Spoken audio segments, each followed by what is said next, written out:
Salut la team, j'espère que vous allez bien tous. Bien. Bon bah c'est cool. Si vous allez bien, moi ça va bien aussi. Là je voulais vous faire voir, écouter un témoignage. Bon peut-être il y en a qui vont pas pouvoir l'entendre, mais je voulais vous faire le témoignage. Vous savez que là il va y avoir bientôt le jugement de la petite Maëlys. Il y a, je crois, au moins 4 ans de ça, ou 5 ans, que la petite a été enlevée pendant un mariage par un mec qui était déjà invité, mais quand on entend tout ce qui a été dit, le mec s'était incrusté au mariage, hein. Et le pire, c'est que le mec, au moment qu'ils se sont aperçus que la petite, il a trouvé plus qu'il a cherché partout, ils ont quand même, le mec leur a quand même dit non, non, je l'ai pas vu, lorsque c'est lui qui venait de l'avoir assassiné. C'est quand même grave d'avoir des personnes. De toute façon, on sait pas où qu'on va. Et je me tenais, comme je vous dis, tout ce qui me tient à cœur, je veux vous en parler. Que ça qu'il y en a que ça plaise pas, ou que ça intéresse pas, ou que c'est dur. Vous n'êtes pas obligé d'écouter jusqu'au bout, ou vous pouvez juste écouter mes arguments, ou quoi que ce soit, ou mes analyses, ou ce que j'en pense. Mais je vous ai dit, c'est une chaîne, comme la dernière fois, je vous ai fait un truc, je vous ai dit, ça va peut-être pas plaire à tout le monde, mais bon, ça peut, certains, tout le monde, faut que je fasse pour un peu, pour tout le monde, tu vois. Il y en a beaucoup, je crois que dans ma chaîne, ne regarde pas la télé-réalité, donc on ne connaît pas. Donc du coup, je veux bien que si je veux vous garder, il faut bien que j'essaye de parler aussi d'actualité, d'autres actus que de la télé-réalité. Et c'est ça, mon principe de ma chaîne, c'est ça. Quand je l'ai ouvert, c'est pour les débats, c'est pour après. Les débats, ça sera quand il y aura des lives, quand je me sentirai prête pour des lives. Mais bon, et là, du coup, ça me tenait tellement à cœur de vous faire écouter le témoignage de la maman de Maëlys, surtout qu'en ce moment, elle est beaucoup sollicitée par les journalistes, parce que comme il y a le procès qui arrive bientôt, donc c'est vrai qu'il y en a beaucoup qui essayent de voir voir son état d'esprit. Donc je vais vous laisser, je vais être obligée de couper, hein, comme je vous dis à chaque fois. Hein, je serais toujours obligée de faire ça, j'aurais pas le choix. Hein, j'ai pas les moyens de payer des droits d'auteur ou quoi que ce soit. Donc allez, je vous mets le début de la maman de Maëlys qui raconte les derniers moments avec sa puce. J'avais promis à ma fille que je la protégerais des méchants. Et c'est une chose que j'ai pas fait. J'ai pas tenu ma promesse. C'est pour ça que ça reste en moi. Les enfants, ils avaient mangé avant nous. Alors je lui fais goûter le dessert et puis elle me dit. C'est dur, hein, comment de dire ça. J'ai trouvé comment dire, mince, ce TikTok, c'est sur TikTok que j'ai trouvé ça, et sur Affaires suivantes que j'ai pris ça. Donc c'est pour ça que je suis obligée de couper un petit peu. Alors je vous remets. Donc comme je vous dis, hein, c'est sur Affaires suivantes que j'ai vu ça. Elle me dit, elle s'assoit sur mes genoux et puis elle me dit, oh, j'aime pas trop le dessert, elle est pas très sucrée. Puis elle repart jouer ce qu'elle aime pas. C'est la dernière fois que j'ai vu Maëlys ce jour-là. Vous imaginez? Le dernier truc que tu dis que tu as vu ta fille, c'est parce que bah elle a trouvé le gâteau qui était pas bon, et puis je m'en vais. C'est au moment où elle était sur mes genoux et que je lui fais le dernier bisou sur sa joue quand elle s'en va. Si on savait que c'était le dernier instant, bah, on la retiendrait vers nous. Mais si, comme on dit, si on savait déjà, comme je vous dis, on est dans un environnement de mariage. C'est normalement, tout le monde se connaît. C'est des amis, normalement, c'est des amis d'un côté, des amis de l'autre. Tu penses pas que dans un moment qui est la fête, qui est la joie, que ta petite fille va être enlevée, va être tuée, va être peut-être, vous voyez, je peux pas trop dire parce que j'ai vu qu'il y avait beaucoup de trucs que je peux pas dire. Donc Jamais qu'elle ne parte. Et malheureusement, on se sent coupable parce qu'on se dit, on n'a peut-être pas assez surveillé, on l'a pas assez. Après, c'était un mariage, donc tout le monde doit être sympathique. voilà, comme je vous l'ai dit, c'est un mariage. On est là pour s'amuser, pour rigoler, pour fêter le bonheur de deux êtres et tout ça. On n'est pas là pour penser que il y a un pervers qui va faire du mal à tes enfants. Bon, il y a quand même toujours une surveillance, hein, parce que je sais que nous, on a toujours, dans tous les mariages qu'on a été ou quoi que ce soit, il y avait toujours des surveillances, toujours des adultes autour, toujours autour. Moi, je vois quand j'étais jeune aussi, dans tous les mariages, chaque endroit où qu'on avait, si on était dans une salle, il y avait toujours un adulte, toujours, si on allait dehors, il y avait toujours un adulte qui était derrière nous. Mais bon, bah là, il pouvait penser qu'elle était elle était en confiance, vu que c'est ça aussi. C'est vrai que on dit, mais c'est pareil. On peut penser que c'est une personne de là qui connaît bien, ça se trouve, le mari, parce que nous on connaît pas on est famille d'un côté, mais on n'est pas famille, donc on connaît pas, donc on se dit bah il est de ce côté-là, donc ça risque rien. Enfin, tout le monde est connu des mariés. On n'est pas trop, on est insouciant. J'avais promis à ma fille. Voilà, c'est vrai. On est insouciant. On se dit bon, comme je vous dis, hein, il y a quand même moi quand j'allais au mariage, il y avait toujours une surveillance. Mais là, la surveillance, ils voyaient un mec, ils se disent bah ça doit être l'ami soit du marié parce que bon bah comme elle, ou ça peut être des amis d'enfance des deux ou quoi qu'ils ont connu pendant leur mariage qui invitaient. Donc tu te doutes pas une minute, mais une minute dans ta tête que tu risques de perdre un de tes enfants le jour qui est un jour de joie normalement, un jour de joie, un jour de jeu, un jour d'amusement, un jour de rigolade, un jour de danse, un jour de beuverie, un jour de fête. C'est un mariage, c'est un jour de fête, ça doit pas être un jour. Vous imaginez comment que les personnes qui se sont mariées ce jour-là, comment que le jour à chaque fois que tu fêtes ton année de mariage, à chaque fois, c'est l'année de la perte de la petite.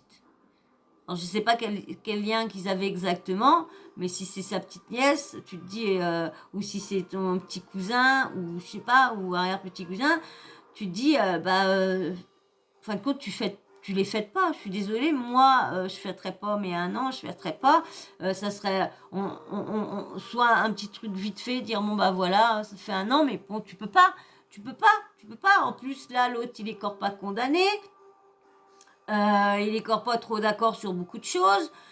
Donc, il a avoué qu'il avait tué l'autre. Mais bon, apparemment, il avoue toujours pas sur elle et tout ça. Donc, est-ce qu'il va avouer tout ça là et tout ça? Donc, mais franchement, c'est vrai que ça doit être très très dur de se dire ce jour-là, il y a eu ça ce jour-là et et en plus, vous voyez, comme la dernière fois, je vous avais fait une vidéo, pour ceux qui me suivent vraiment, j'avais fait une vidéo sur la maman de Cassandra qui avait raconté le moment le plus dramatique de sa vie quand elle a perdu son loulou, son enfant, le petit frère de Cassandra, et que je vous disais, c'est vrai que là, des fois, quand tu perds un enfant, le couple se déchire. Et que là, dans ce couple-là, c'était le contraire, ça les avait soudés, là, le papa et la maman de Cassandra. Au contraire, il avait été là pour soutenir sa femme et tout ça, ils étaient vraiment là. Et vous voyez, dans ce cas-là, ils sont plus ensemble. Ils n'ont pas pu se comprendre dans la tristesse qu'ils étaient lorsqu'avant, ils allaient très très bien, ils étaient tout. Et ils venaient de se marier, je crois qu'ils venaient de se marier il n'y avait pas si longtemps que ça. Et vous voyez là, c'est pour ça que je vous disais la dernière fois, tout le monde ne comprend pas. Ou là, des fois aussi, tu veux tellement pas, tu souffres tellement, tu veux tellement pas le faire voir à l'autre, que tu veux pas tellement pas rendre malheureux l'autre de ta douleur, que du coup, tu préfères le quitter que de le rendre plus malheureux qu'il n'est déjà. Ou là des fois le chagrin de l'un et l'autre, bah, vous comprenez pas tellement parce que vous vous dites pourquoi. Là, des fois, il y en a, ils sont tristes autrement. Donc là, des fois, ils cachent leur tristesse. Et l'autre, comment dire, le conjoint, des fois, ne comprend pas pourquoi il ne fait pas voir sa tristesse. Et lorsque toi, t'es en train d'en chier, t'en pleures, tu t'arrives pas à vivre, t'as envie de t'arracher le corps parce que tu souffres de la perte de ton enfant et tu dis, mais l'autre, il dit, mais ça va aller chérie, à ça. Donc voilà pourquoi souvent les couples s'entendent pas parce qu'ils comprennent pas la douleur que chacun a et comment qu'un peut faire montrer sa douleur à l'autre, comment qu'il y en a, comment qu'on peut, on souffre pas tous de la même façon, hein, de la même façon, pardon. Il y en a qui peuvent souffrir cachés, il y en a qui souffrent intérieurement, on fait pas tous et souvent que les couples se déchirent à cause de ça parce que l'autre comprend pas l'autre et se comprennent pas ou l'autre comprend pas pourquoi au bout de tant d'années que elle est toujours sur la mort et tout ça, bah il y en a là des fois ils ont du mal à aller au-dessus de leur deuil et ça c'est à chacun. Tu peux pas en vouloir à une personne qui arrive pas à faire son deuil. Tu peux pas, c'est compréhensible, surtout qu'il y en a, bon là des fois il y en a ils arrivent à dépasser leur deuil parce que bon bah, ils ont des enfants à côté donc ils n'ont pas le choix mais pour ceux qui admettons un couple, je prends au hasard un couple qui a eu du mal à avoir un enfant. Et là, qui se disent, on a notre enfant, cool, mais qui peuvent pas en avoir d'autres, donc ça sera leur seul enfant. Vous imaginez et qu'il leur arrive ça, et puis qu'il y en a qui n'arrivent pas à comprendre, qui disent, bah oui, ça fait 5 ans, elle n'arrive pas à oublier, elle n'arrive pas à faire son deuil. Mais vous imaginez, pour une personne qui sait que c'était son seul enfant, et qu'elle pourra plus en avoir d'autres, imaginez sa douleur et sa peine qu'elle peut avoir. Moi, et c'est pour ça que là, des fois, bah, il y en a beaucoup qui comprennent pas la douleur des gens, le malheur des gens. Et c'est pour ça qu'il faut jamais, si t'as jamais vécu ça, te mets pas à la place. Si tu veux essaye de comprendre, mais tu comprendras jamais la douleur d'une personne qui a vécu si tu ne l'as pas vécu. On peut essayer de se mettre à la place. Mais si on ne l'a pas vécu, on pourra pas se mettre complètement à la place d'une personne. Faut arrêter de dire, si tu as pas vécu, tu peux pas dire, oui, je me mets à ta place. Non, non, non, non. Si t'as pas vécu ça, tu peux pas. Tu peux essayer de comprendre ce que je suis en train de vivre. Mais si tu l'as pas vécu, non. C'est pour ça qu'il faut jamais dire à une personne, je